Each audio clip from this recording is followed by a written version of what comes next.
సమర్థత ఈ లోకంలో ఒక స్వామి హనుమకు ఉంది. కాబట్టి అందుకంటుందని తమస్మిన్ కార్య నిర్యోగే ప్రమాణం హర్షత్తమ హనుమాన్ యత్రమాస్థాయ దుఃఖ క్షైకరో భవ.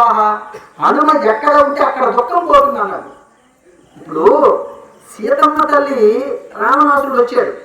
రావణాసురుడు వచ్చేసరికి సీతమ్మ ఎలా ఉంది? అసలు ఒంటి మీద బట్ట లేదు.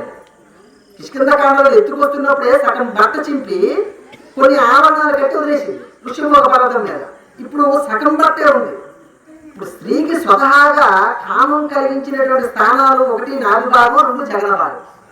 ఇప్పుడు ఈ 2 అవయవాలని కప్పడానికి కూడా అమ్మ దగ్గర వస్త్రం లేదు. ఇప్పుడు రావణాసురుడు వస్తున్నాడు. వాడు కామంతో ఎక్కడ చూస్తారో సీతమ్మ తల్లికి తెలుసు. కానీ వాడు చూసినటువంటి చూపుని తప్పించుకోవాలంటే అమ్మకి వస్త్రం లేదు. ఎలా ఉందమ్మ? అచ్చేద్యోదరౌభ్య బాహుభ్యంచ పయోదరం ఉపనిష్ట విశాలాక్షి రుదంతి వరవల్లిది. ఈ 2 కాళ్ళతో తన బొడ్డును కప్పుకొని, ఈ 2 చేతులతో తన తల భాగాన్ని కప్పుకొని ముడుచుకొని కూర్చున్నాడు. అంటే ఎంతది కష్టం అనుభవిస్తుందో సీతమ్మ తల్లి చూడండి. ఆయన అన్నాడు, ఎందుకు సీత నిలబడుతున్నావు? ఏకవేణి ధరాశయ్య ధ్యానం లలితమంబరం ఆస్థానే ఉపవాసచ్చనైకానోపైకానికే. ఒంటి జాడ వేసుకుంటున్నావు, ధన్యమైన బట్ట కట్టుకుంటున్నావు, ఉపవాసం చేస్తున్నావు. ఏమో వస్తాడో రాడో తెలియనటువంటి రాముడి కోసం అలా పరివేదన చెంది రామ రామ రామ అంటున్నావు. వస్తాడా?